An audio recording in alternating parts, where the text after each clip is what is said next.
στην αυγή του νέου κόσμου στο κατόφλι του 20ου αιώνα. Ο Βαρώνος μίλησε στο συνέδριο για μια παγκόσμια γιορτή του αθλητισμού, για αγώνες που θα είχαν στο κέντρο τους τον ερασιτέχνη αθλητή και θα αναβίωναν τις αξίες του αρχαίου ελληνικού πνεύματος.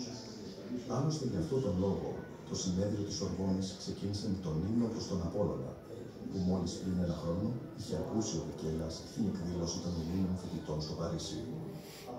Ο Κουμπερτέν θέλει τους πρώτους σύγχρονους Ολυμπιακούς αγώνες για την πατρίδα του, για το Παρίσι. Σε 6 χρόνια, η γαλλική πρωτεύουσα θα υποδεχθεί τον 20ο αιώνα με την παγκόσμια έκθεση και ο μεγάλος αριθμός των επισκεπτών θα πολλαπλασίαζε την εμβέλεια των αγώνων. Μετά από συζητήσεις με τον Μικέλα όμως, τα πράγματα εξελίσσονται διαφορετικά. Ο Έλληνας εκπρόσωπος τηλεγραφεί στην Αθήνα, στον Ιωάννη Φωκιανό, τον πρόεδρο του Πανελληνίου Γυμναστικού Συλλόγου, τον ενημερώνει για την προσπάθεια που θα κάνει, ώστε η Αθήνα να συμπεριληφθεί στις πόλεις που θα μπορούσαν να φιλοξενήσουν τους πρώτους Ολυμπιακούς αγώνες. Φιλόδοξη πρόταση. Η Ελλάδα είναι ακόμα νέα, μικρή σε μέγεθος, φτωχή σε πόρους και υποδομές. Ωστόσο, στις 19 Ιουνίου 1894, η Αθήνα μπαίνει στον κατάλογο των υποψηφίων πόλεων με την υποστήριξη και του Βικέλα και του Κουμπερτέν.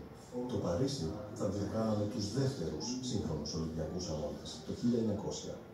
Τώρα πρέπει να πιστούν και οι σύνεδροι για να δώσουν τους πρώτους αγώνες στην Αθήνα. Πρέσβης της Ελλάδας στο Παρίσι είναι ο Κωνσταντίνος Κριεζής. Τηλεγραφή στην Αθήνα. Θα μπορούσε αλήθεια ο βασιλιάς να εκφράσει τη στήριξή του στο νέο Ολυμπιακό κίνημα? Στις 21 Ιουνίου φτάνει στο Παρίσι το τηλεγράφημα που περίμενε ο Βικέλας. Ναι, ο βασιλιάς Γεώργιος ο Πρώτος δηλώνει συγκινημένος και στέλνει τις ευχές του για την επανίδρυση των Ολυμπιακών Αγώνων. Είναι 23 Ιουνίου του 1894.